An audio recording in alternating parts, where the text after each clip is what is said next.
for today. So a quick recap on what we did in the last class. So any questions from the last class? Not only last class, but last to last classes as well. Okay, so where are we? So I think this is our fifth lecture. Sorry, sixth lecture, I think. Yeah. So what did we do? We studied a hardware model, then we built a execution model on top of that. Then using the execution model, we studied a simple program, right, which does a printf. And then in day before yesterday's class, we looked at how can we use expressions, just a single without any variables. How can we evaluate expressions in your program and print the output using printf.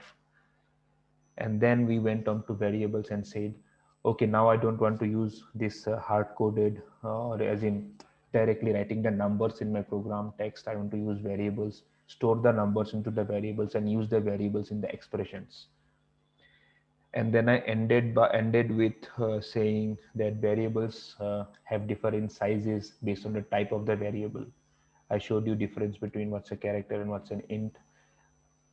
So that's where the story ended last time. So let's pick it up from there. This flow is clear, right? Whatever I just explained right from the first lecture. So this is where we are at present. That is, we know we have a very basic view of variables. We know how to print stuff out from our programs. Today we will be learning more about variables. So let me just open my program again. So let me not do anything here. So I've just kept it empty. uh, don't yeah, keep the logistics questions towards the end of the lecture. I mean, not don't even ask about our logistics questions as of now. I mean, because sir will decide all these things, what kind of questions should go into quiz or theory quizzes. Okay, so let's start there. Let's write something inside the main. So where were we yesterday last time? So let me just say now printf, because we will be using some displays, right? So we need a printf in our program. So then we have a variable. Can someone quickly reply, what is this? What is this? What is this? What is happening in this line here? What is this called? Your Quick. declaration. Yeah. Declaration. Some kind of declaration is, Not some kind, it's a variable declaration. yes, Yeah. So then what is this called? Initialization. initialization. Good. Initialize value. Good. So now I want to just print the value of the variable, and then I did it by using this empty seat here, right? So percentile D stands for whatever is in Integer. whatever is in V, correct? Whatever is in V, just display it on the terminal. So if I run this program, what do I see? I see a 3 value. Yes, I see a value 3. So one thing, one very, I mean, subtle point here. I mean, not subtle as in one, just a thing to take a note of is, how do I access the value inside a variable? I just type its name, right? Once I say V, I've explained this in the previous lecture as well. So once I say V, that means I got access to whatever data is located in V, right? So the name of the variable itself is a way of getting access to the data located inside the variable. Why am I explicitly stating this point is because today I would show you one more operator. Yeah, and remember one more thing, guys. So I will be spilling these operators in between discussions that we are doing. So what operators have you seen last time, apart from the arithmetic operators of addition, multiplication, or division? What was that one Assignment operator? operator. Exactly. So assignment operator. So just keep a note of the operators that you are seeing along the way, as in our discussions, because I will not be explicitly saying. That would be very boring discussion to do, that okay, these are the operators and this operator does that, this thing does that. I just want you guys to pick up the operators as we are discussing, because I will be explaining them to you in the context of the discussion, and then you guys can, okay, note it down. Okay, this is the operator, this does this thing. So today I will be showing you one more operator using which you can not only get access to the data inside the variable. How do you get access to the data inside the variable? Just by just typing its name, right? By just using the variable with its name. But there is one more operator using which you could get access to the location of the variable. By location, I mean you could actually know in your RAM, right? In your RAM, which location is this variable stored in, like which byte or which block of memory is this particular variable located. Is it located at location number 100, location number 200? You will get that value using an operator and we will use that later on. So just giving you a heads up. Yeah, so the basic name of the variable gives you access to the data located inside the variable. And how do you print out the data out? You just use %d. And if you want to put some text along with it, you just say there you go, right? So all this text inside these double quotes appear as text as it is. There you go appears as there you go. And this %d is replaced by whatever is beyond the comma here. If there were 2-3 more variables, you have to write 2-3 more %ds. So this is the placeholder or the empty seat on which the value of the variable will sit during your printing session. Sorry, during your printf call. Okay. So yeah. So now, so what variables did we study last time? We studied a character variable, and what's the size of the character variable? A quick recap. One One byte. byte. One byte. One byte. One byte. Good. So that was the size of a character variable. And we then using something called, keep a note of this as well, there was a size of operator, right? Size of, not operator, it's called operator, sometimes some function, it's both the same thing. So using something called a size of inside the printf, what I got was I got to know the size of the variable, that is how many bytes is the variable addressing at once. I mean, how many bytes is this variable mapped to? Okay, so yes, so these things, right, this character, then this int, so all these are called data types. The types of the variables are also called data types. It's just another way of saying what type of the variable uh, v is. This type is also called data type. Just remember the word data type. So the one of the most basic data type is, these are all basic data types, by the way, this character, int, float, right? So there is one more data type called double. So these 4 data types, character, int, float, and double, these are called primitive data types. Just remember this word, primitive. Why are they called primitive? Is because these data types are the building blocks using which you could build bigger data types. I will come to that. How can you make bigger data types out of these characters? What do I mean by bigger data types? What is the maximum size of a variable that you can get in your language? Tell me. This is kind of an exam question also. What is the maximum size of a primitive variable that you can have? 8 bytes, 32. 8 bytes. 8 bytes. 4 bytes. 8 of a double. 8 bytes. 8 bytes. Yeah. Don't use But Yeah. long double is 16, right? I think so. If long double is 16, then 16 would be the maximum. So you can try that out. How do you try that out? Just do this.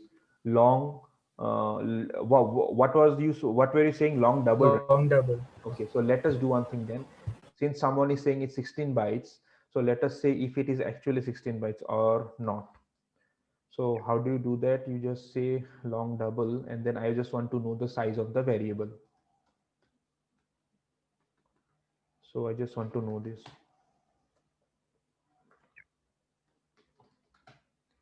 16 bytes, correct. You are exactly right. So then I think you cannot go beyond 16 bytes. I think so. 16 bytes is the biggest size of a data type that you can directly access. That is 16 But bytes. long double is a primitive data type, right? Yes. Yeah. So this is a primitive data type. Now let's say you want to write a program in which you would want a bigger data type. What's a bigger data type? You want to access. Remember, using a variable name, you can access the entire space, right, occupied by the variable. Now let's say you want to write a program wherein you need a variable that occupies 32 bytes, not 16 bytes. That is not possible with any primitive data type, right? Because primitive data type, the maximum that you can go is to certain limit, which in this case is 16 bytes. In that case, you use something called a compound data types or derived data types. What do you mean by compound data types? Compound data types, just remember this. I don't want to go into full discussion today. So there is something called struct.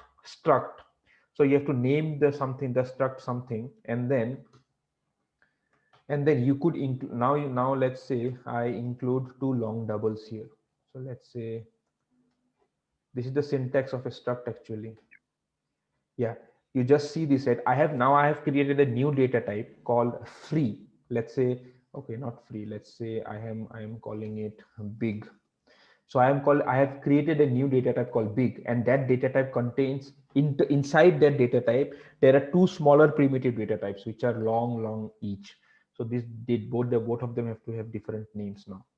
So this is an example of a derived or a compound data type which contains smaller data types inside it. So now I can actually create variables of this data type. Now I could actually create struct big, and let's say variable x. Let us see if this works. It's been a very long time since I have used Sir, structs. do we have to use struct big? Like, can't we just use big? Yeah, that's a good question. Let me first see if this compiles or not. See, can you see this now? You see a 32 here, right? Today, I think you guys get it. Yeah. See, struct big this way. I mean, I don't want to go into structures today, but just remember this, that this is a way in which you could make bigger variables out of primitive data types. And then if you want to create variables of that data type which you have just created, which is big, you cannot just use big. You have to say struct big. Why? Because that is not a big is not a primitive data type, right? Which you can just write and create a variable out of it. You have to say it's a structure kind of variable. That's why you have to say struct with the data type name that you have just created, which is big, and then you have to say the variable name. Now when I printed the name of the when I printed the size of that variable, I got 32, because internally this new data type, which is called big, which is of type struct, has a 216-bit primitive data type, 16-byte primitive data types inside it. But So so where once you did have we? constructed big, why do we need to use struct big again in main? That's what I'm trying to tell you. See, when you write big, right, then there is no way for the program to understand that it is a special type of variable. Na? It's a compound variable, isn't it? It's not, it's a compound, sorry, not variable, it's a compound data type, right? This big is a data type here, isn't it? But then the So, compiler but you has, defined it already, right? Outside main, you defined it. I defined it, yeah, but this is the syntax, man. You have to follow the syntax, right? This is the syntax. Oh, You have to write a okay. struct. You cannot just use the new data type as with only its name. See, if you want to do that, if you are so like if you're so adamant that you really want to do that, there is something called a type def. These are very like big things. I mean, as in, I don't want to do this right now. So let's see if it works now. I don't know if it will work. Sir, I think high hashtag comes before type def. No, it does not. So let me do this. Wait. So let me say type def struct. Sorry, I've used two structs.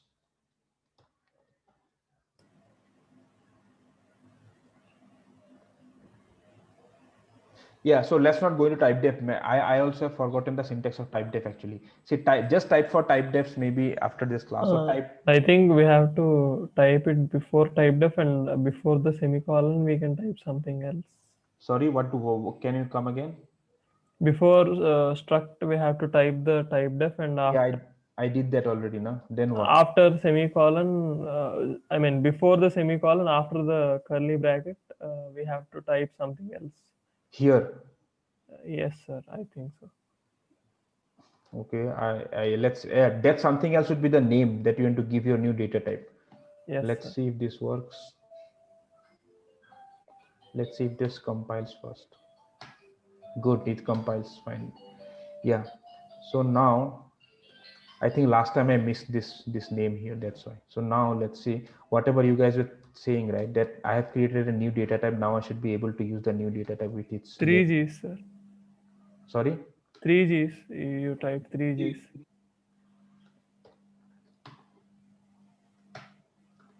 See, now I can access the data type just with its name.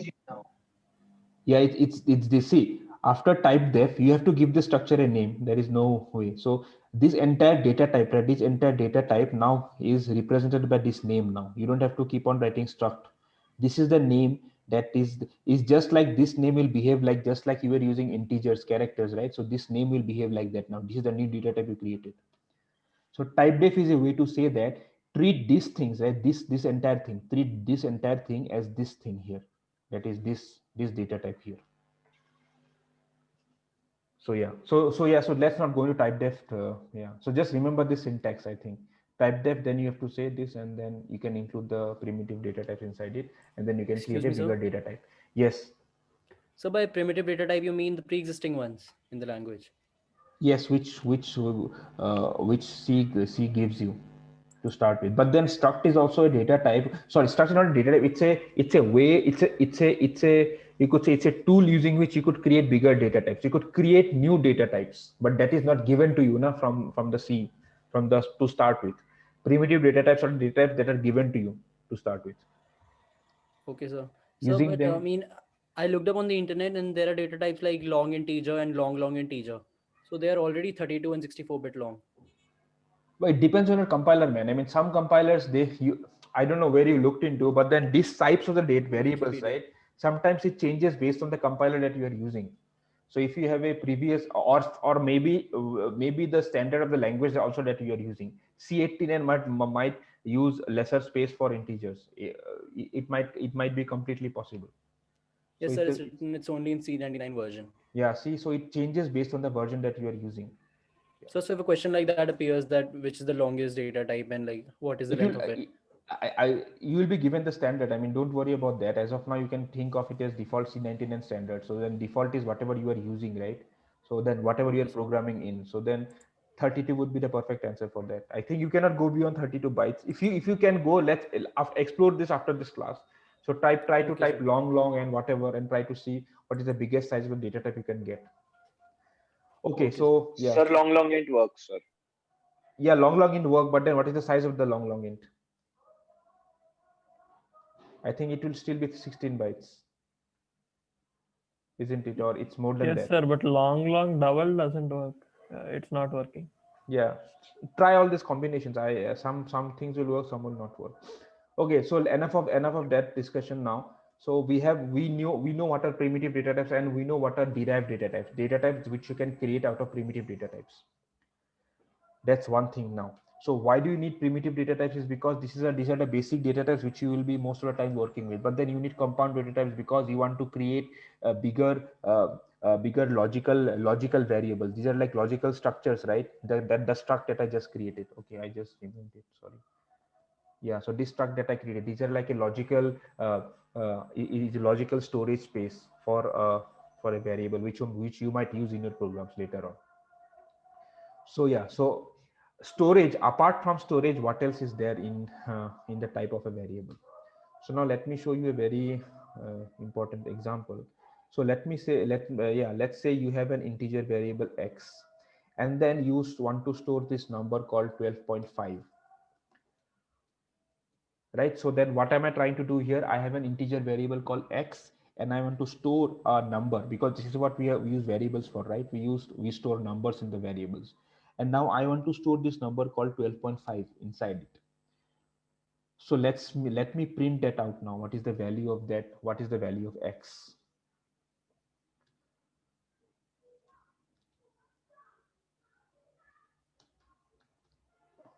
Yeah.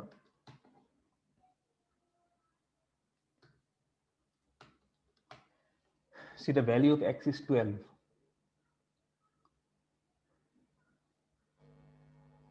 But what was the value that I provided it with to start with? I provided it 12.5. Remember when I told you last time that that when you are declaring a variable here, you are declaring a storage space, right? And then when you are writing something to the storage space, you are writing its bits. I mean, you are writing that value into the storage space.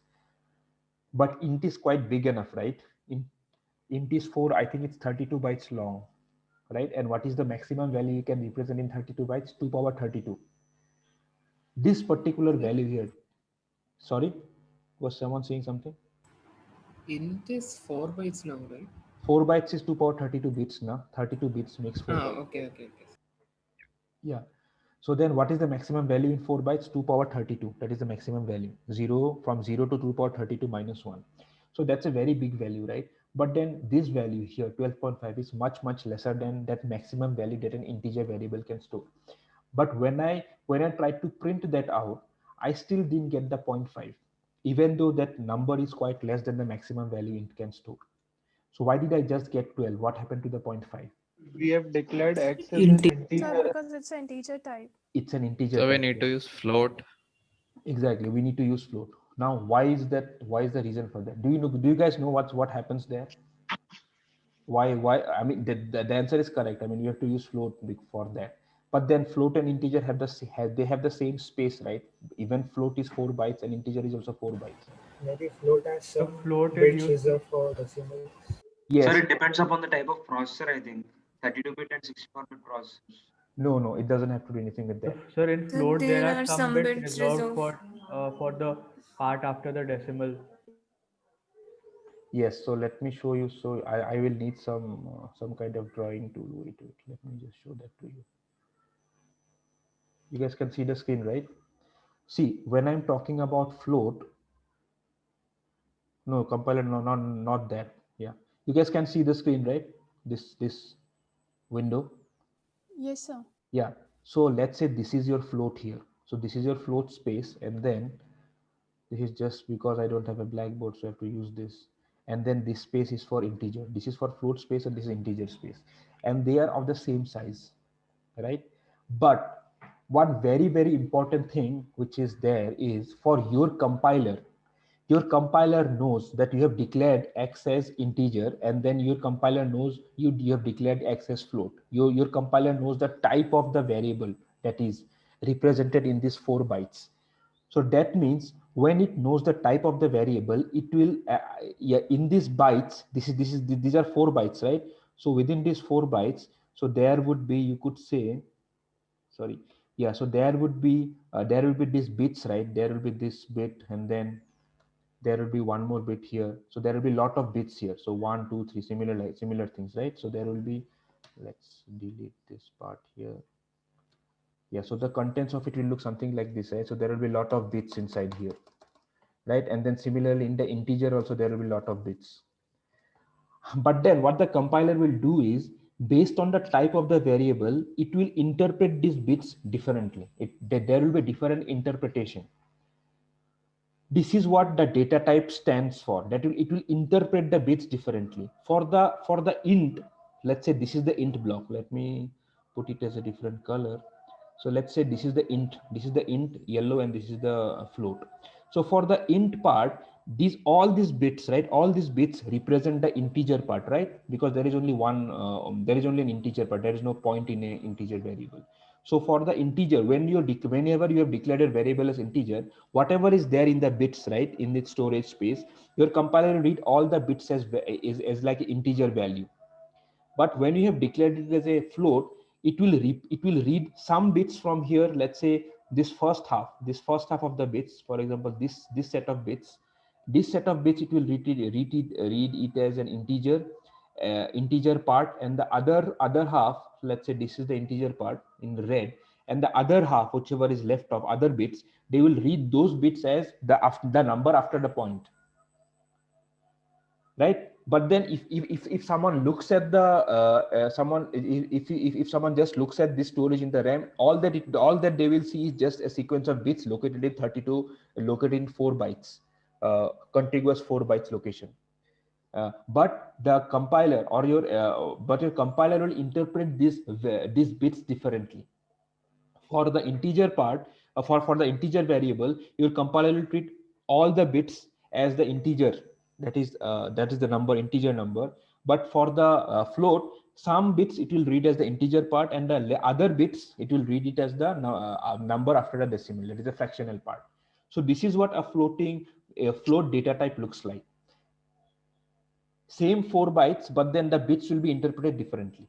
Some part will be given to the the integer number, and some bits will be given to the will be reserved for the fractional part. It is a fractional number after the point.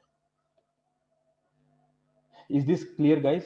Why float is able to represent at 0.5? Because integer, when I'm representing it, when I'm storing 12.5, right, in an integer, this 0.5 will not even be stored. If you come to this picture again, this 0.5, because in an integer there is no place for the number after the 0.5. So all the bits that is there on the integer, all these bits will be just storing the number 12. It will not even be storing the number 0.5. That's why whenever you print it out, you just see 12, not 0.5. But on the fraction, on the floating point, on the float data type part, whenever you declare it as a float, there is the compiler will say, okay, there is a number after the point as well. So then it will pick up what these bits, let's say these bits represent that number, and in these bits the 5 will be represented, and then in these red bits 12 will be represented. So when you print it out, you get the entire number 12.5. So let's do that now here. But just remember one thing. So you cannot use percentile D to print print X. You have to use a percentile F. See, okay, what happened here? Sir, didn't we have to change it to float? Correct, I have to explain it to float. But then I will show you one more thing what happened here. Why did I get a 0 everywhere? You see, right, now I'm getting the correct value, 12.5. This is what it is. So floats help you represent fractional values, and integer you can only store integer numbers just because of the way the bits are interpreted in the storage area. Any questions here?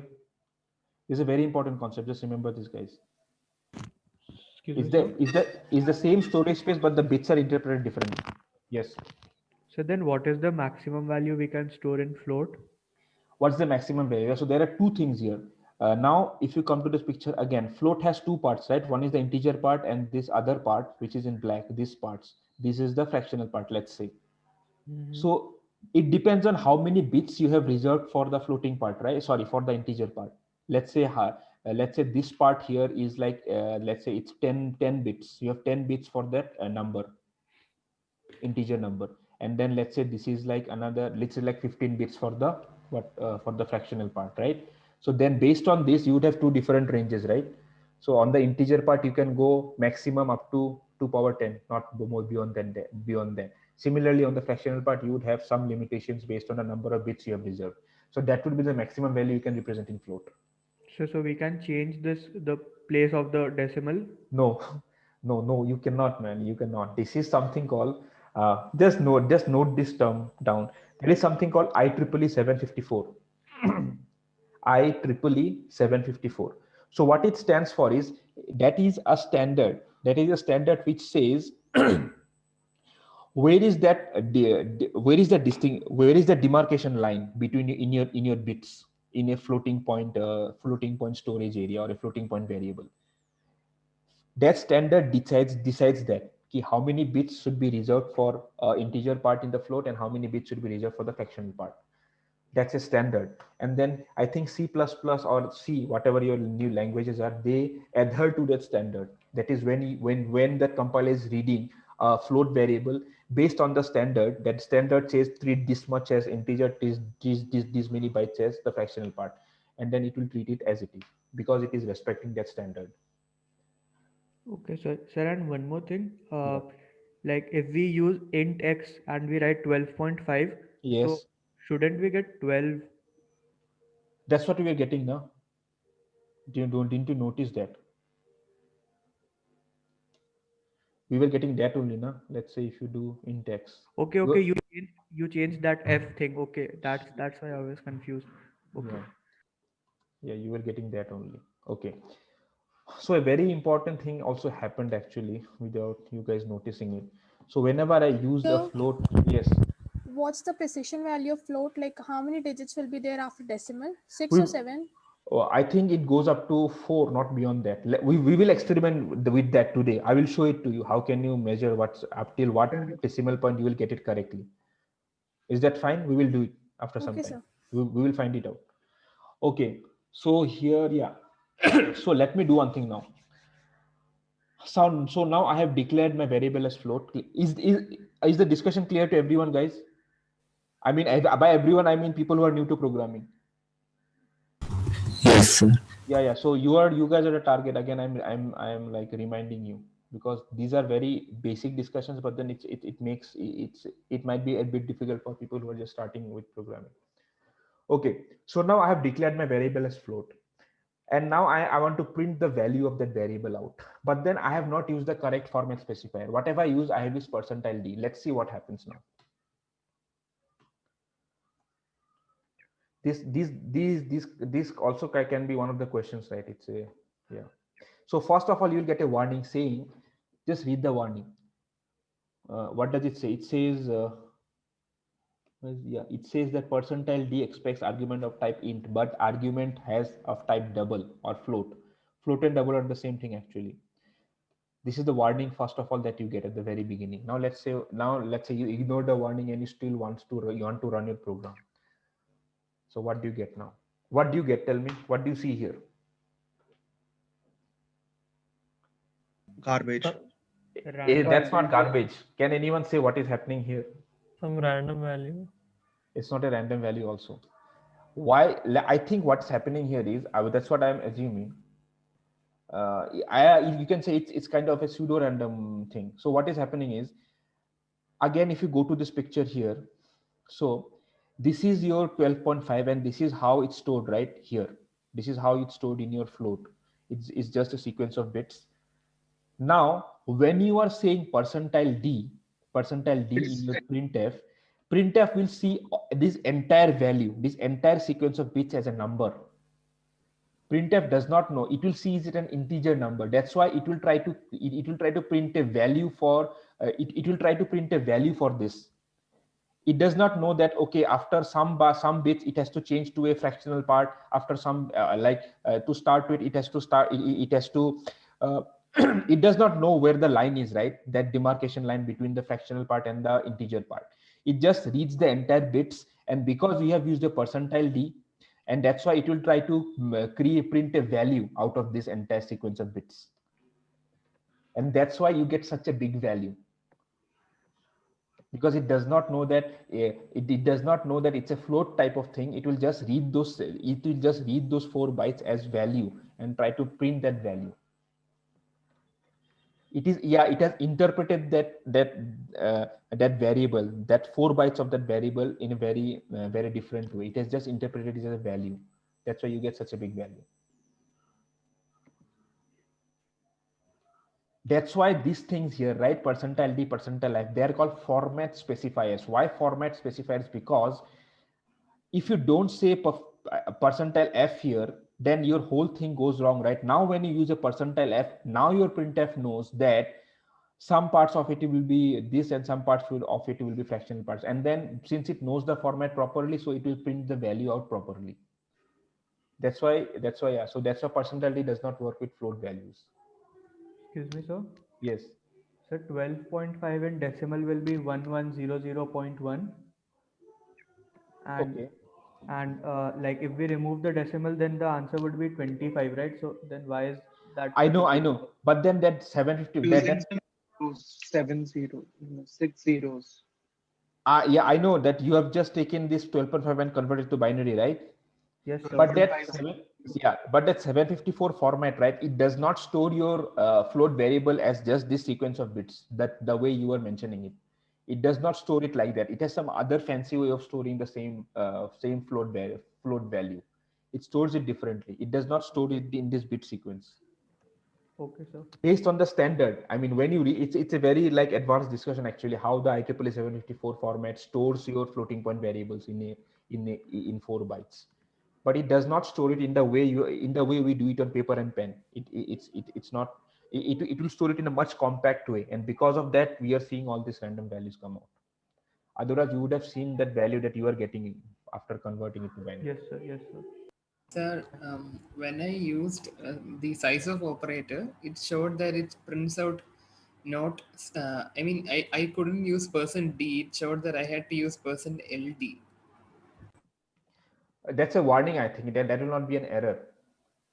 That's a warning, right? So if I use %d, still it comes, Yeah, it or will even come. though it shows an error. Yeah, that's not an error. That's a warning. There's a difference between an error and warning. Warning is like, okay, you might have done something wrong, but then your program has gotten compiled correctly. You can still run the program. That's a warning. Error is like when your compilation stops. You cannot even compile. That's when you see an error. Okay, thank you. So Yes. that code which you wrote, it's giving me a different output each time I run it. I know, because I think those bits are being interpreted. Yeah, that's why I called it. It's maybe it's a pseudo random thing actually. It's not perfectly random, but something is happening down there in which it is not able to interpret the bits properly, and then maybe every time it's coming up with a different interpretation and giving you some different value. So Sir, just yeah, tell me. So I tried doing what you did on an online ID. It didn't provide me with an output. It just gave out a compilation or maybe a warning, and it didn't give me an output. What did you try? Sir, float and then %d. Yeah, so I mean the online compiler might have had this thing, right, wherein if the format specifier don't match, then don't print. It depends on something the compiler might have done something there, because it's not a correct thing to do, right? Because these two does not match, percentile D and F does not match, right? So I think something it has done, and then that's why it didn't print out. I don't know what happened there. Sir, I think the first few digits are like that you said, that it's taking from the float bit, and then the last few digits are just random digits. Maybe, but see the point to take away from this discussion is, whenever you use a percentile D on a float, you will get a random value. That's your answer there. I mean, don't try to make more sense out of that value. I mean, you just think of just when, and if someone asks you why do you get the random value, because you could, and then you could say because it will treat the float bits as a normal value, and then it will print out something. But then that's not correct. Excuse me, sir. Yes. So whenever we're trying to use that size of function, yeah, every time it raises a type difference warning. Could you explain that? Why is that? I mean, it's suggesting us to use LLD or something, LD or something. Let me try that. Wait. If you're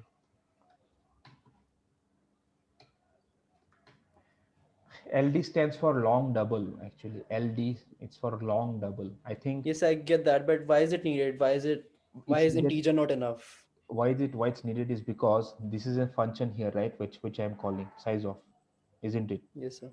At least you guys know this, right? That this is a function that I'm calling inside here in this place. Yes, sir. And functions have a return type, isn't it? So just why it happens is because maybe the return type of size of has been defined as long double.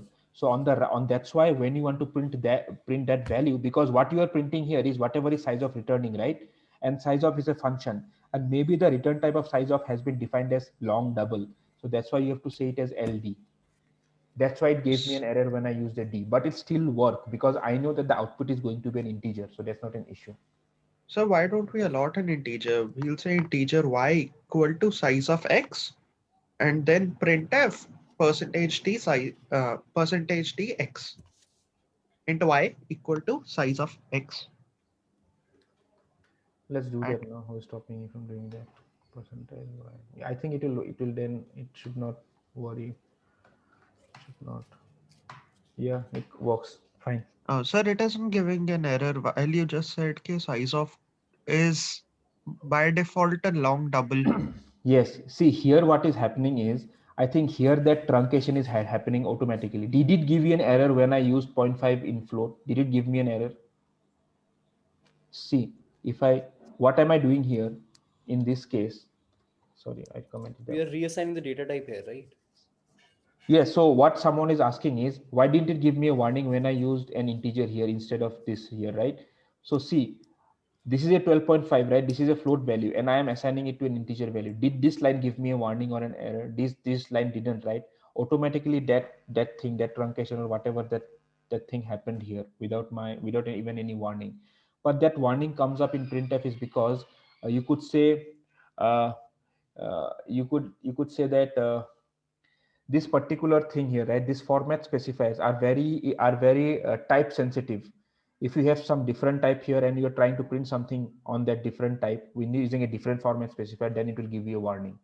But here I'm doing an assignment, I'm not doing anything like a format specifier inside a printf, right? So that's why the warning does not come in this line, or in this line for that matter as well. Did you get my did I answer your question? Yes, sir. Thank you. Yeah, okay, good. Let's go ahead, guys. So okay, so I have explained when do you have to use float and when do you have to, when do you have to use integer when you don't expect any fractional part to your answer. When you expect a fractional part, you have to declare it as floats. Okay, again, let's do one more interesting thing here.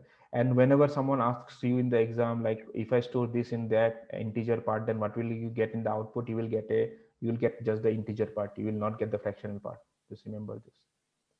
Sir, won't it be better if we generally use floats?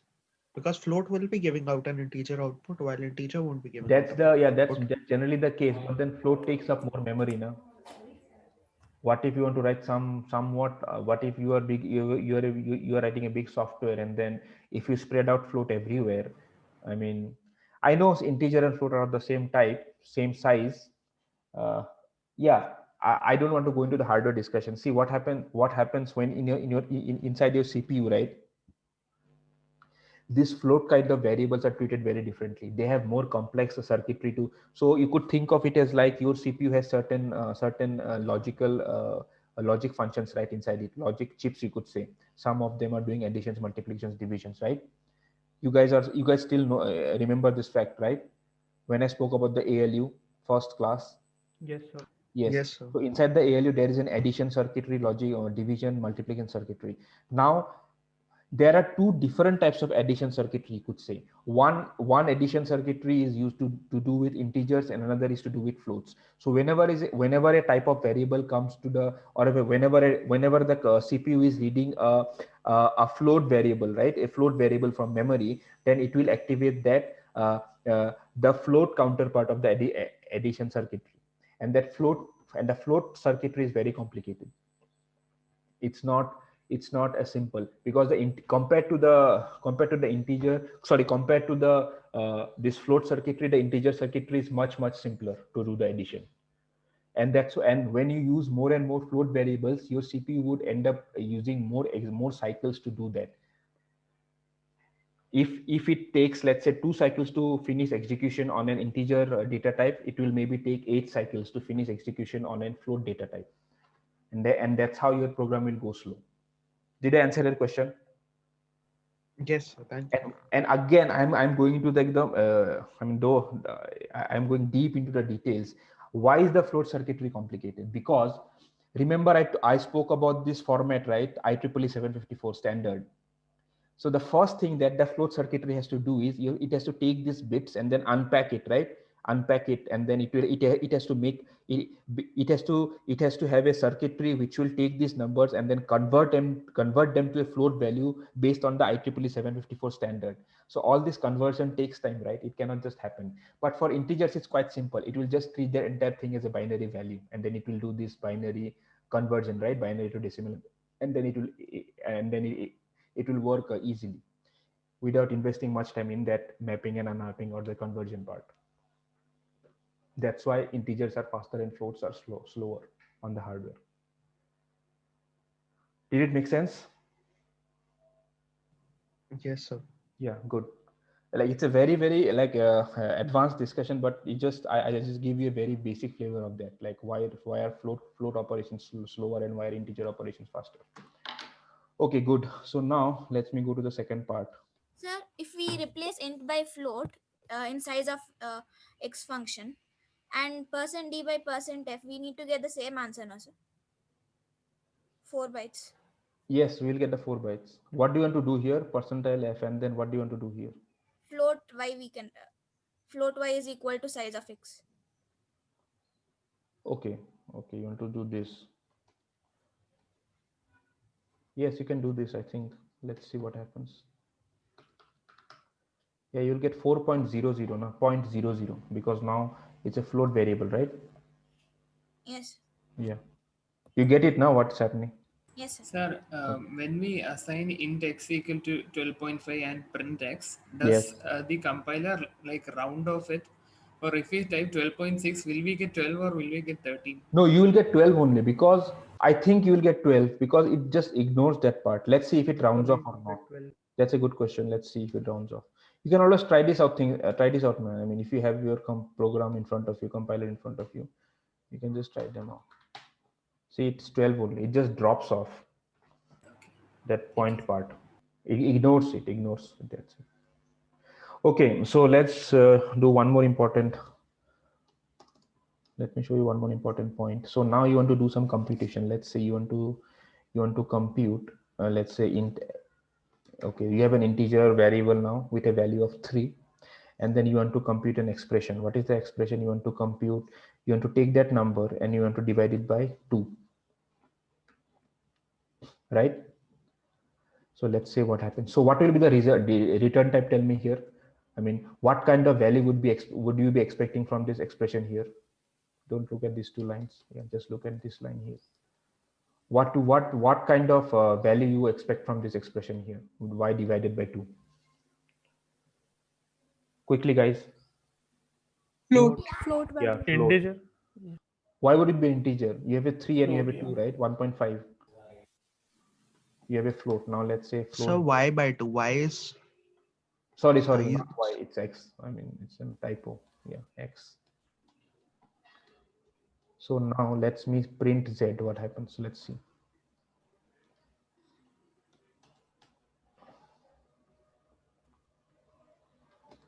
So what should I use for printing z? Percentile.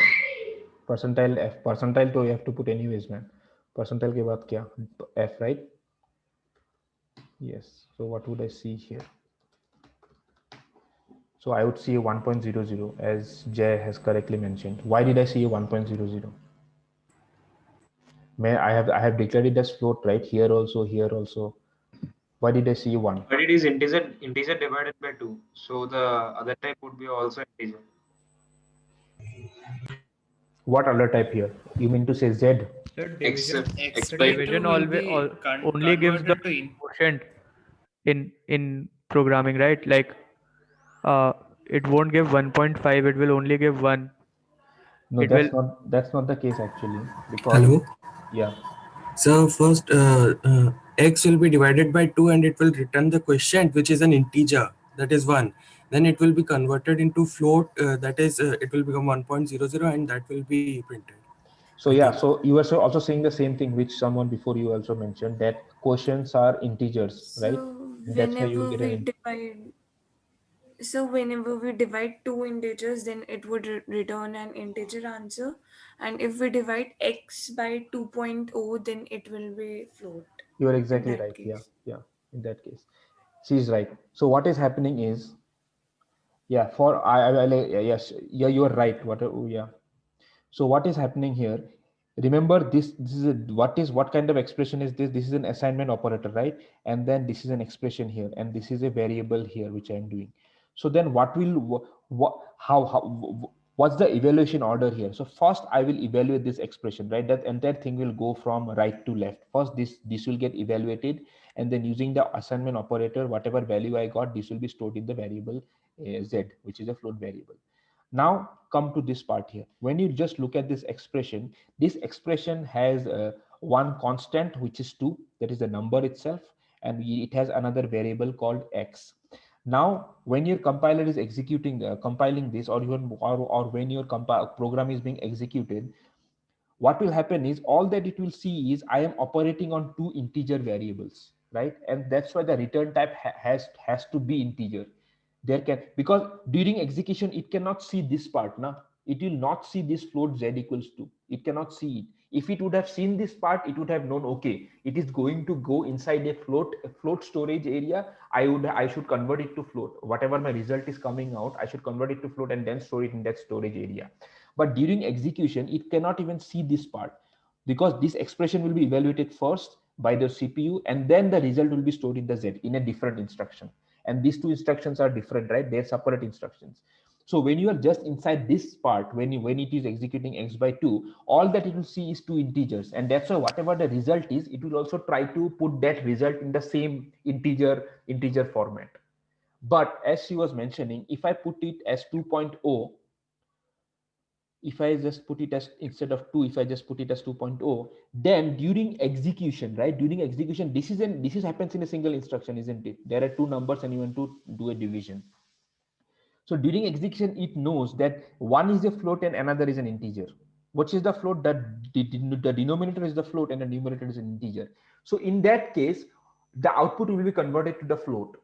So that's like a decision which which during execution your CPU or your compiler takes. It's like if you have a float and an integer, so then convert the result to a float value. Don't store it as an integer. Convert the entire thing as a float, because one of the values that you are operating with on the expression is a float value. So now if I just do this small change, now let's see what happens. See, now I'm getting 1.5. Jed, let's not go into typecasting because it's new for people. They may not know what is typecasting. Yeah, but did you guys understand what I just did here and what I was trying to explain?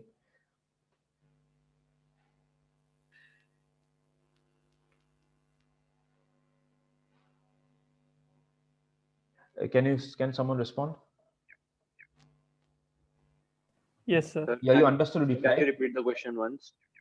See, what I was trying to explain is, you understand now why are we getting 1 now? But the thing that we are looking here is, when I just placed a 2 here, output me I was getting a 1, but the answer is 1.5. It's not 1, right?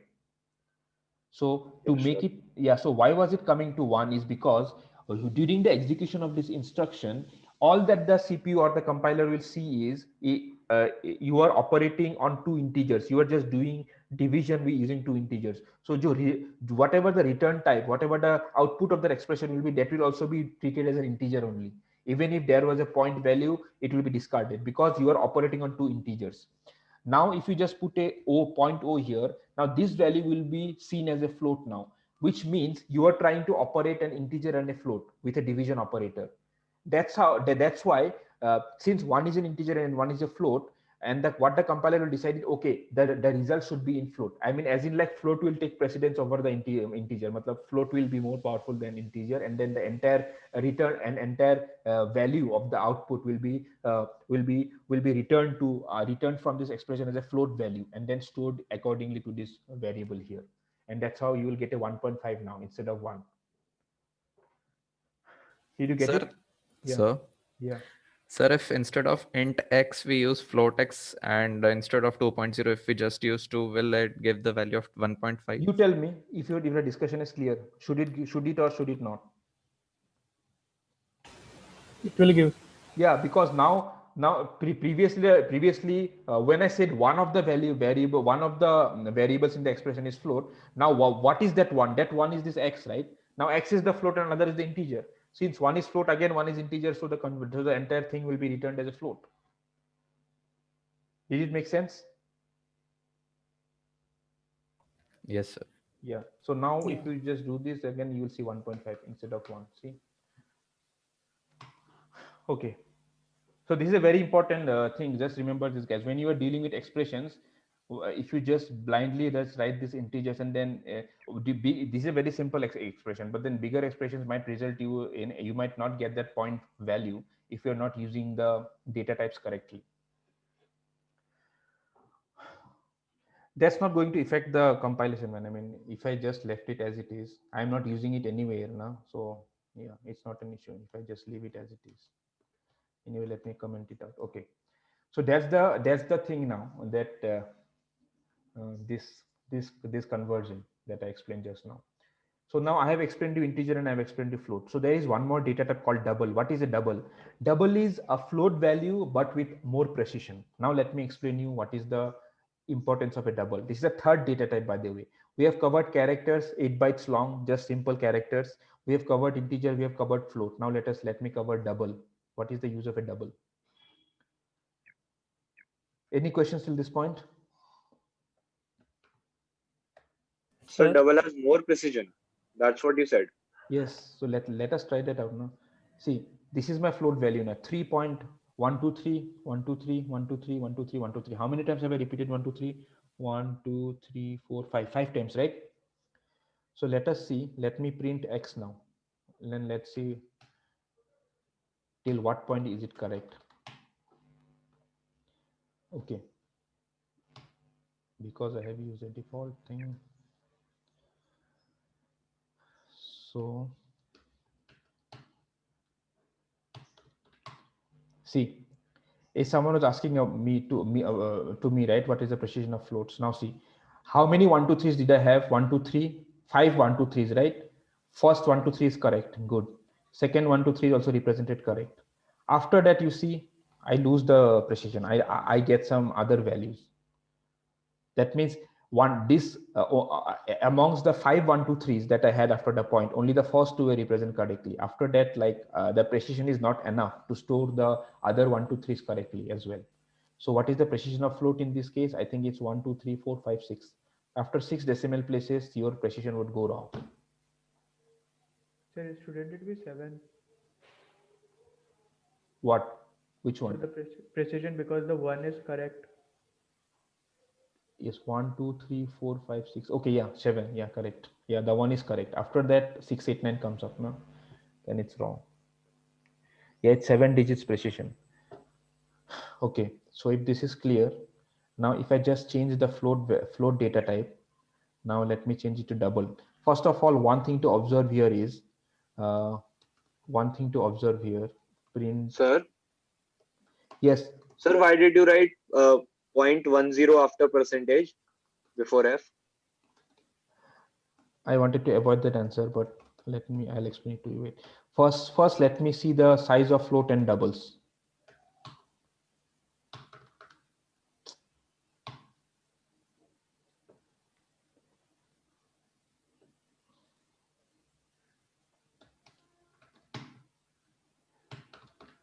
See, the size of a float is 4 bytes and the size of a double is 8 bytes. Just remember this. That means what that means is, coming back to this picture, now double has twice the width of this, right? Double has twice the width of this. That means everything will be just now this entire decimal part will just be double, right? Previously, whatever it was, it will just be double, and this entire fractional part will also be double. So that means you have got double the size of both numbers, the integer part as well as the fractional part. So that's why double has a higher precision. Now I have replaced X with a double. Now if I print X, let's see what I get. I think I'll get all the values correctly. See, I get almost all the values correctly. 1, 2, 3, 1, 2. Okay, I have only used up till 10. So let me go up till 11. So this point thing, right? This point thing is saying me this is another way to format your output actually. So you could say up till how many decimal points you want to print your output. So this point, whatever number f, that thing is telling me after the decimal, how many numbers should I keep? By default, it keeps a very few numbers actually. It keeps around 3 or 4 numbers. But then if you want to increase it, you have to use point, how many numbers you want to put after the decimal, and then f. So now I want to print 12 numbers. Let's see if it works. See, I got all the 1, 2, 3s correct now because I have used a double value here. Sir? Yes. I have tried for 8 by 3.0 and it shows that the %f has 6 precision.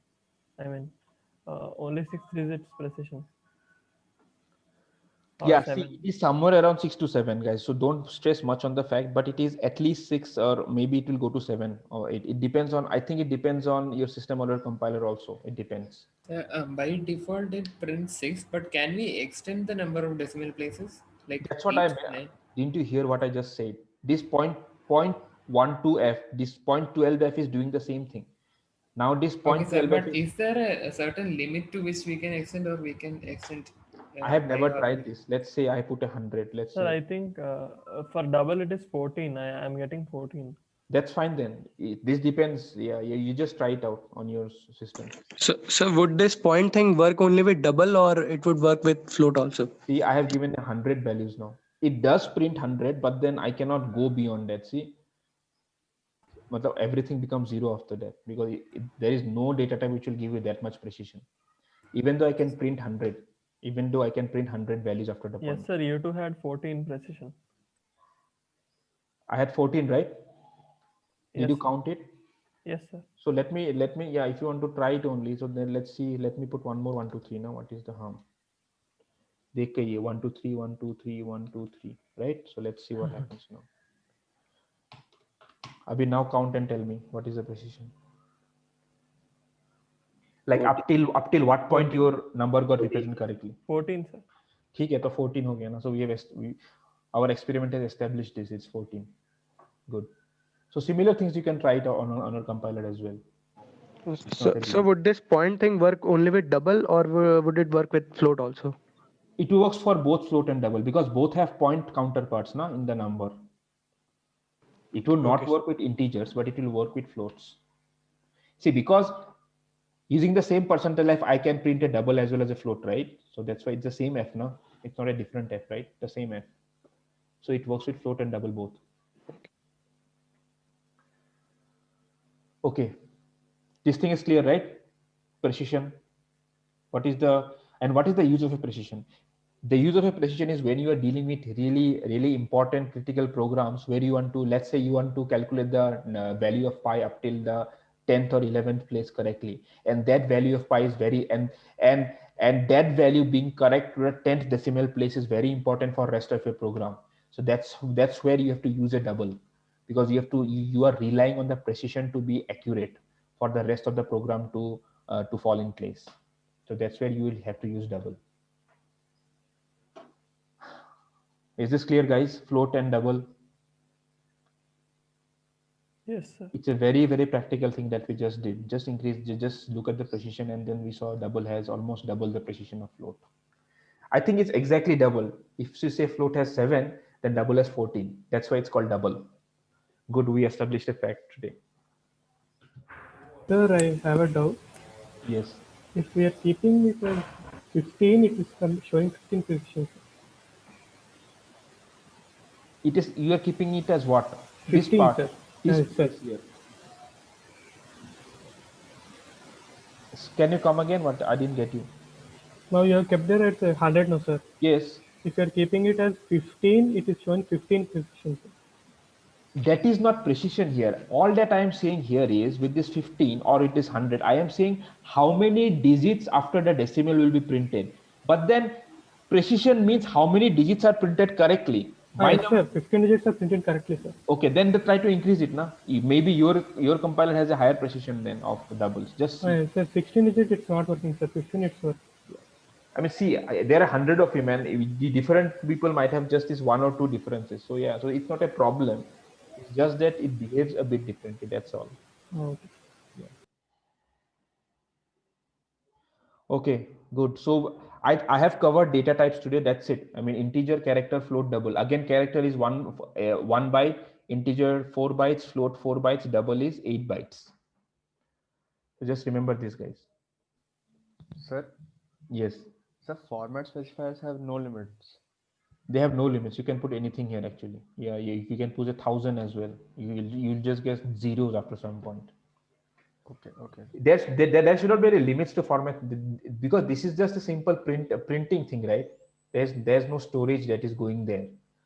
So you could afford to print any length of a string. I mean, any length of a number. That's not an issue. Sir, and the size of work only with D or F also? What is D or F? So percentage D, percentage F. Size of will work with anything, man. It will work with D. It will work with F as well.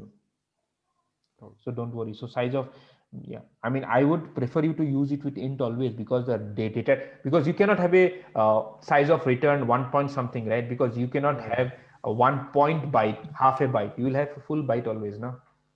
Okay. So use it with an integer always. Why do you want to complicate your life? Excuse me, sir. Yeah.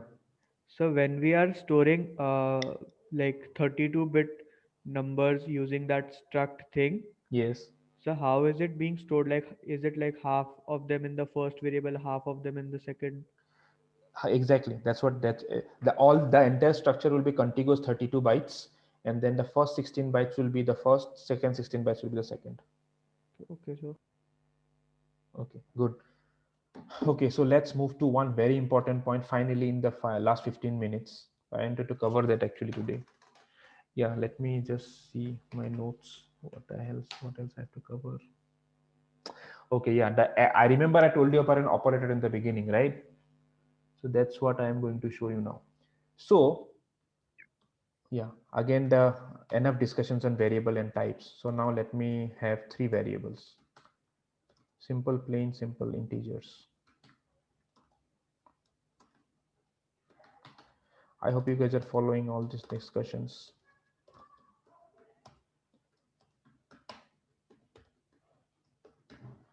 Okay, coming back to our very initial discussions from last time, I want to do this expression and then I stored the values in the variables and I use the variable in the expressions. Now I want to do this expression using different values of the variables. How would I do this? Quickly, guys, quick. I don't have much time.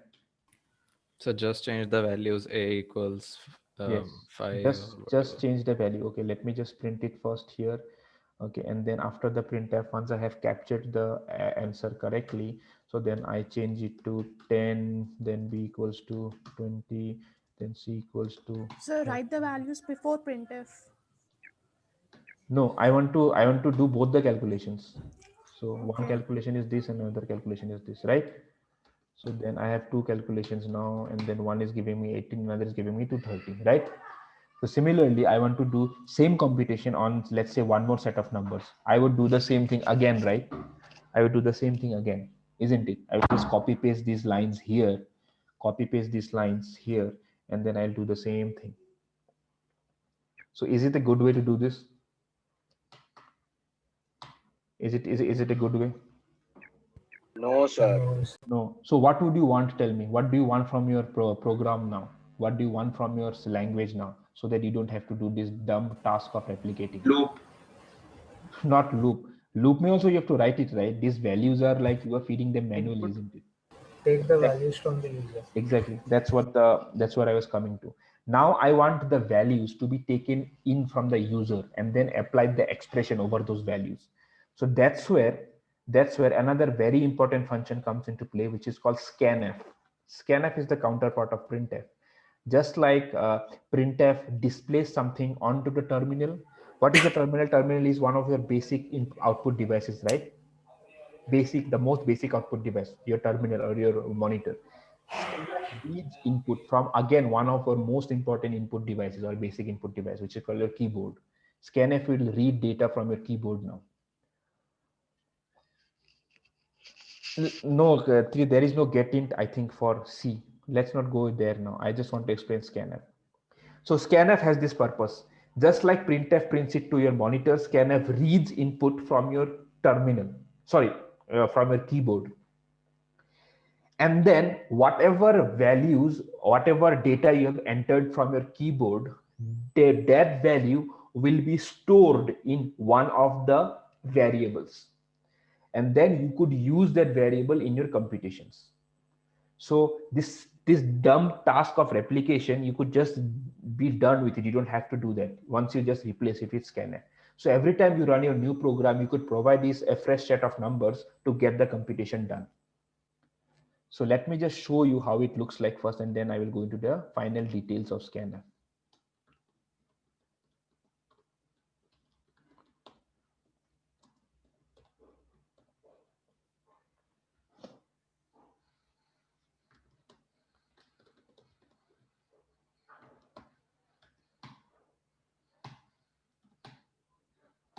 I have left a semicolon. Yeah, the semicolons are irritating. You always have to remember to put a semicolon. See, now my program, when I run my program, do you see any output? Now my program is still running. Just remember this, my program is still running. Why? Because it is expecting some input from my keyboard. So let me give it input. How many inputs is it expecting? It is expecting 3 inputs, right? Yes, so sir. let me say 12, 1, and 3. See, now I got a 15. Now again, I run the same thing. Now I say 12, 3, and 5. Now I get 41. Again, I do the same thing. Yeah, so now I am applying the same computation over. Someone is on unmute, man. Please mute it. Yeah. Yeah. So now every time I'm reading input from the keyboard, I'm applying that expression over that input. So this is what I wanted to do, and then I don't have to replicate now. So all the input that I'm giving through my keyboard is getting stored on these variables here, stored on these variables, stored on these variables. Now let me break out just like I did with printf, right? Let me explain, or let me break out scanf for you. So what is scanf, and what are the things that go inside scanf? See, the first part is almost similar to printf. You see this, right? There are two double quotes here, similar to printf. And what do you have in double quotes? You have what kind of input are you expecting from the keyboard? What kind of input am I expecting? Tell me. I'm expecting integers, right? So that's why. And how many integers am I expecting? 3 integers. That's why 3 percentile Ds are there. Remember this, 3 percentile Ds. So the first part is almost similar to a printf. Just like if I want to print 3 integers here, I have to say percentile D 3 times and then write the integers here, right? So that's what is happening with scanf also, the first part. The second part is a bit important here. So it's different now. In printf, what were you doing? Tell me. We were just using the variables with their names, right? But now you see an operator. You see an AND operator here. So just look at this symbol here, AND. You see an ampersand. This is also called an ampersand operator. I call it AND, but you should call it ampersand. So this ampersand operator is now applied before the variable a. Instead of writing its name, I am using this operator along with the name. So what this thing does, this operator does is, it will give me the address of the variable instead of the value that is located inside the variable. It will give me the address now. So this ampersand operator is doing that. It's an operator to extract the value of the variable that is on its right. So you guys don't trust me, so let me just print it out.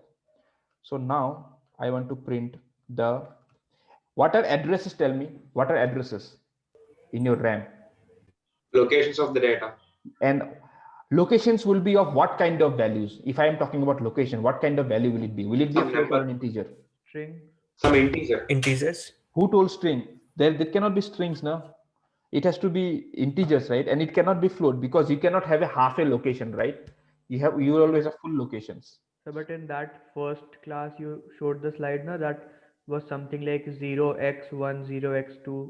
You missed the point, man. That was a hexadecimal. That's not a string. Okay. Hex is a number system, right? Yeah. Okay, good. So that means we know one thing, that locations are integers. So now I want to print the address of A and the value of A. So how do I print the address of A? Just say AND A. And how do I print the value of A? Just say A. Now let's see what I get here in this case.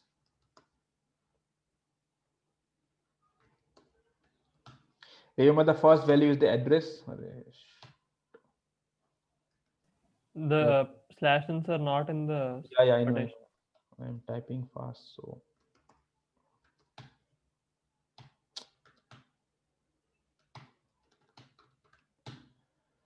See, this big location is what is the address of A.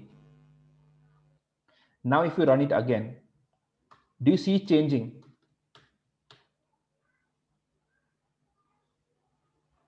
Why is it changing? Tell me. So because every time it is allocated a new space in memory. You got it. Good.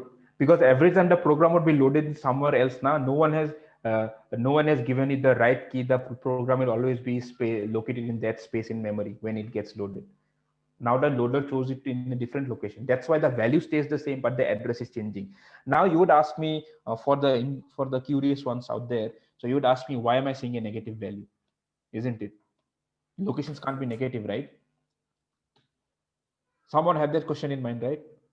Yes, sir. Good. Yes, sir. Because that is not, because you have to use a long, I think you have to use a long for that. It will be a big integer. I think if it, let's see if it is a long, then what happens? See, I am anyways, yeah, see. Okay. See, and now I don't get negative numbers. Do you see this, right? Because that percentile D specifier,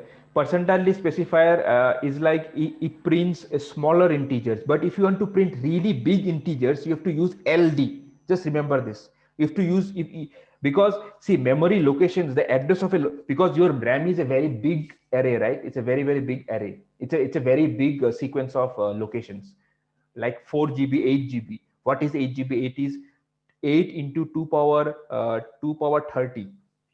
So 2 power 30 is a very big number, and you multiply it with that. So these locations are a very big numbers. So if you want to print very big numbers, integer numbers, percentile D is not enough. You have to use a long D, LD, long int, and that's how it will work out. Sir, is there some kind of pattern about regarding how it is stored in which? I don't think so. That there should not be any pattern. I mean, even I don't know about those patterns, because you don't see any patterns here, no? What do you see? 1407 is common. At least the first parts are common. Why the first parts is common is because your whatever, I mean, my within my RAM, right? Within my RAM, there would be some space given for my users, my user programs to run. Maybe these starting numbers are represent that space. And as you go into the number, then these things will start to change, because now you are out of that bigger space. Now you're inside that bigger space, and inside that bigger space now you go to a different location. So that's why the first few numbers will be the same, because you have to run within a certain limited area. Now you cannot just take up the entire RAM, because remember, RAM has this operating system kernel and some other functions as well. Sorry, some other programs running there as well, which you cannot touch. So that's why the first numbers maybe remain same. So sir, can we find the location of OS kernel on Why RAM? do you want to do that? Not just out of curiosity. I don't know how to find out the location of OS kernel. Maybe you have to know what is the variable that is being used inside an OS kernel code, and then you have to print the address of the variable to know where the OS kernel is loaded. Okay. See, that's a very vague kind of question, because OS kernel is not just a single program, right? It's a lot of things. So you have to find out one variable inside that lot of things, and you have to print the address of that variable to get the address of. I mean, you'll get a needle in a haystack basically. You because the OS occupies a lot of space, and you just get one address of one variable in one of the OS processes or OS programs. Okay, enough of that. So this AND operator is clear, right? It will give me the location of that variable in memory, wherever my loader has loaded that variable. Excuse me, sir. Yes. Sir, in that float thing that and then we were printing it with LD. If we have a variable with float, and when we were printing it with LD, we were getting a lot of random numbers. It turns out that that number is very similar to the actual location of that float thing. Like, matlab, out of the 10, 11 digits, only the last 2 or 3 digits are different. The rest is the same. Okay, in that case, I don't know what is happening. Maybe it's very difficult to make sense out of the randomness. Okay, let's do one thing. Let's keep this as a homework, and I'll ask in the next class, because I don't know. I want to know what's there. So whenever you are using a percentile D on a float, a number comes up. So try to make some sense out of that number. Let's see who comes with more sense in the next class, because I personally don't know that, and I don't want to Google search as of now. Okay. So you tell me that what happens there. Don't assume that that's an address. That should not be an address, because you are not using an ampersand operator there. Now you are just reading the value. So it cannot be that it will give you the address of that variable. It's not the case. That value is something else. But out of 15 digits, 12 digits are the same. Only the last 3 digits are different. Every time I've run that at least 5-7 times. Yeah, so as someone was correctly mentioning it, maybe those numbers are coming from the representation, right, of the float on the memory, and then other digits are the random numbers, other bits which are coming there. ऐसा भी हो सकता है ना कि whatever value is right, so those numbers are because of the format in which it is stored in memory, and the extra bits are because of that randomness. I'm still not clear as in what is the answer to this, so just try to like let me know in the next class so that I also will learn something. Can we see what is going on in RAM? What we can see about the CPU using LSCQ? No, you cannot go inside the RAM and see. You can see just from where to where a particular area, a particular program has been loaded, or how much memory is it using inside RAM. Apart from that, you cannot go inside RAM, as in you cannot go inside from RAM from outside your program. You are going inside RAM from here itself, now from your program. So when you are saying and, you are getting an actual RAM address, right? And then you are seeing this value is located there. So this address contains this value. You are going to the RAM na through your program. Did it make sense, Narayan? Okay, good. Okay, so now the final thing. So now, since this ampersand operator is clear, which is giving me the address, so scanf wants the address of your variable. That's why you have to say and. Whatever you have now, see, printf operated like this. I'll show you. Just follow the arrows here. Printf operated like this. So this was the variables here, and then okay, let me do this. So it first simple thing, simple. So let me put printf and scanf back to back.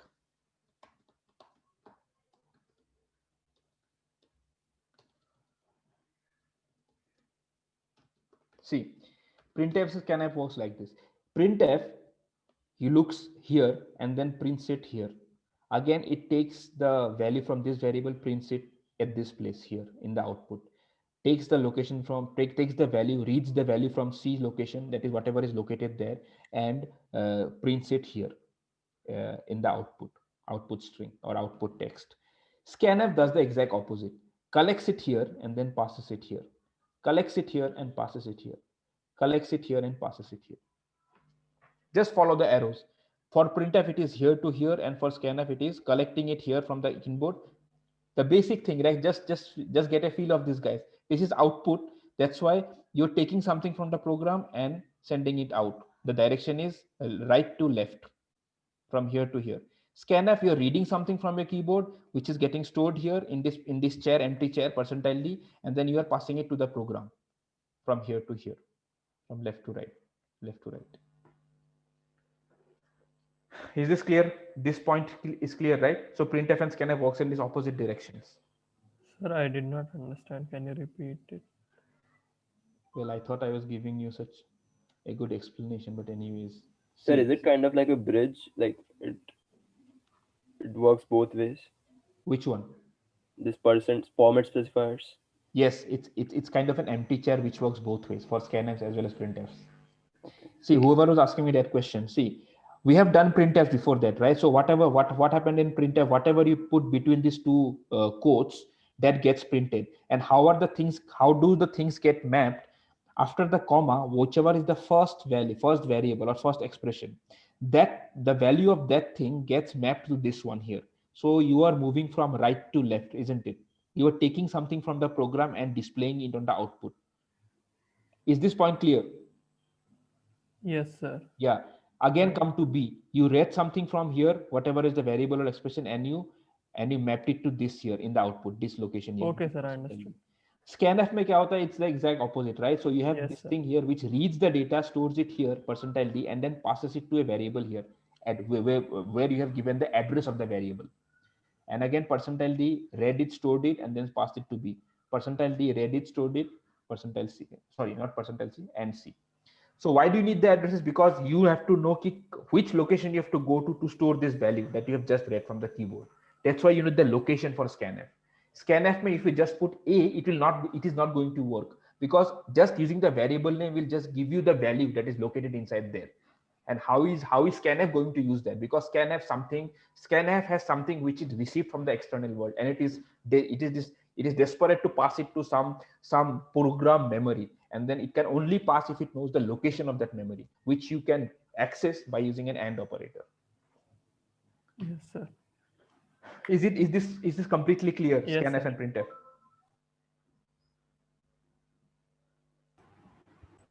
Okay, we are done with today's lecture. Just ask questions now. Sir, is array an example of derived data type? Yes.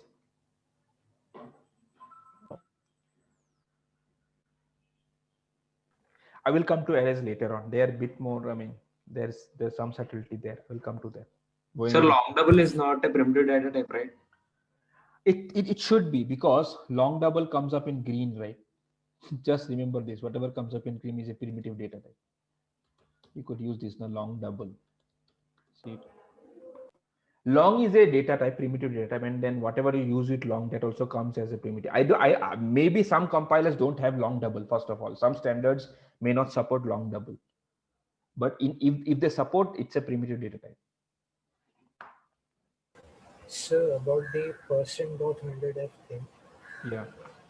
What if we print the size of the variable after that? Because I'm getting a very What if you do what? Print the size of let's say something, size of z, anything. Yeah, so I'm it will getting just a print weird it now. answer. Yeah, if you use a .100f, and after that, if you are saying after that you want to print the size of the variable. Yes. Yeah, for that you have to use a %d na. Now you'll have two format specifiers: percentile .100f for the floating value number that you have, and after that space you have to say %d, and that %d will print the output of the size of. Okay, good. Okay. Sir, can you So please explain that syntax of struct big again? Struct no, see, function. let's not go into struct today, because this will be very wrong direction to go. Struct are coming later on in the course. So why I explain struct is today, because just to give you a feel of what are derived and this primitive data types. If I do it struct today only, what will I do in the rest of the other lectures? You understand now what I'm trying to say? Structs are there, they're coming. Yeah. See, quickly, I think I can write it in 5 minutes. Let's say now I want to write a program which takes in two values. First value is how many kgs of rice you have, and second value is if you have certain bags in which you want to pack the rice. How many bags would you require to pack that many rice, that much rice? If the size of one bag is, let's say, some x kgs, I want to write this program. You understand the problem, right? See, I have some kgs of rice, and I have some bags, and each bag has a certain size, right? It can hold 2 kgs. Given these two things, that how many kgs of rice and what is the size of one bag, I want to know how many bags would I require. Can someone assist me with the program? And I mean, each one of you can tell me a different line. That's not an issue. What should I do first? Tell me fast. Sir, variable initialization. Yes, I should say rice kgs, right? And what is the second variable that I need? Size of bag. Size of bag. I should not use this very big variable names as a bag. Yeah. So what is the first thing that I should say? Okay, let Take me input. but the user has to know now what input he is trying to get. Enter the amount of, don't go for the spellings, guys. I'm really typing fast. Enter the amount of rice and the size of a bag, right? So this is what you want the user to know, what he is entering, isn't it? So you just say in a printf. Okay, so what do you do after that? After this, take input. Take input, exactly. So now you say uske liye what do you have to do? Scanf %d, and then what are the variable names, and rice kgs and as z bag, right? Okay, you have done these two things. Now you want to calculate the number of bags. What will it be? Tell me. Answer.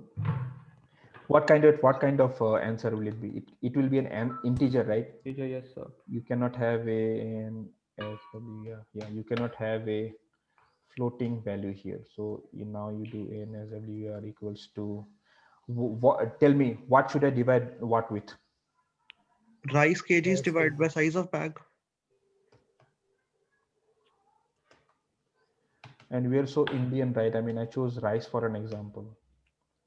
Anyways, so yeah. So now I'm done with the answer. Now I would say printf the number of bags Number of bags is, what should I say quickly? Percentile what? D. Answer. Answer. Good. So we are assuming that the answer is going to be an integer, right? Can a bag be a float? Can a number of bags be a float? No, sir. Like, the ratio is going to be an integer. It might.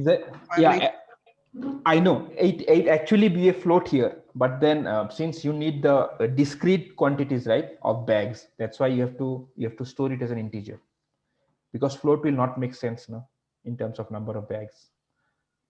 Yes. So let's see if it goes through. Sir, but Sir, converting it into but an if we integer would needing- give a floor value. Instead, we need a ceiling value. I know. I'll come to Yes, that. sir. Yes, sir. Let's So first. we need one. Let's first see this. Yeah, to tell me, kitna dala? 1, 2, 23, and 12. What do I get? 10. If this is the correct one, right? Sure, it should be 11. Supposed to be 10.25. It should be, yeah. But then I am getting 10. That means I have some rice which is still left, right? Because in 10 bags, how many rice can I pack? Sorry, again, let's say do the same thing. So in 10 bags, I can place how many kgs? If one is of 12, 120. 20. So I still have 3 kgs left, right? So this is not a correct answer. Why? Because I have taken the floor. But what should I have taken? Seal. I should have taken the ceiling. So uske liye what should I do? Tell me. Incremented by 1. Yeah, exactly. Plus 1 we will But not always. If it turns out to be a complete integer in itself, then you won't need to So we should increment. put a condition if the remainder have is to not use if 0, then command. the answer is on plus Exactly. 1. All of you are If it correct. is 0. But If- that is not like. We use the if command. If statements will come into role then. हाँ ठीक है तो we have But to that is wait not for that. kind of right because we haven't yet studied. So there about must be a seal function or something. There is a seal function, so there is something called seal, and उसके लिए then you have to use one more header file called I think math.h. So now it will work. So just look up this function, then it will work. There's a seal function, I think so. Okay. See, now it works. 123 and 12. Oh, what happened? You have to change the data type. Yeah. You guys are quick to notice this, right? What happened here? Even though I was still using seal, I am not getting the correct answer. How many of you guys noticed this? Yes, sir. Because We this have and divided because int how by it gets evaluated is this part gets evaluated first, right? So then since both of them are integers, so the data will be coming out as integers. So there is no, the fractional part will be dropped off anyways. So I have to declare both these variables as float to start with. Sir, can't we write in brackets float there? There, yes, sir. No, sir, it won't work. It works. So why don't we use 120 and 12 now? See, this is, yeah, I will come to that. So whoever was telling me, can't I write it in brackets on float? This thing that you did here, this is called casting. Casting means you are taking one variable and then you are converting it to a different type. Okay. You meant Only- typecasting. Typecasting, yeah. Like we converted 12 to 12.00. Yeah. So see, that one I did the manual casting by just saying, by explicitly writing 12.0, but here I have changed it to float. I mean, only changing one variable is enough, right? I don't have to change both the variables to float. So, but I if just, we aim to cast the whole ratio into float, then it won't work, right? it won't. Why it won't work? Tell me fast. Because it initially, has none of them was Initially, float. yeah, initially this thing happens here internally, right? This expression happens first. So first, always look into that operator, that this one will happen first. Then this expression here is instruction here would be happening separately. After this happens, then this and this will, the final thing that will happen is the assignment. So when this instruction was getting executed, there is no way for it to know कि बाद में there is a float coming, right? So that's why when it was executing this, since it is seeing integers on both the operands, so it will convert it to an integer. That's why it's important to convert one operand to float, and then your number will be in float. Okay, is that clear? Yes, sir. Good. So that's it for today, guys. 1 hour. Let me stop the lecture first.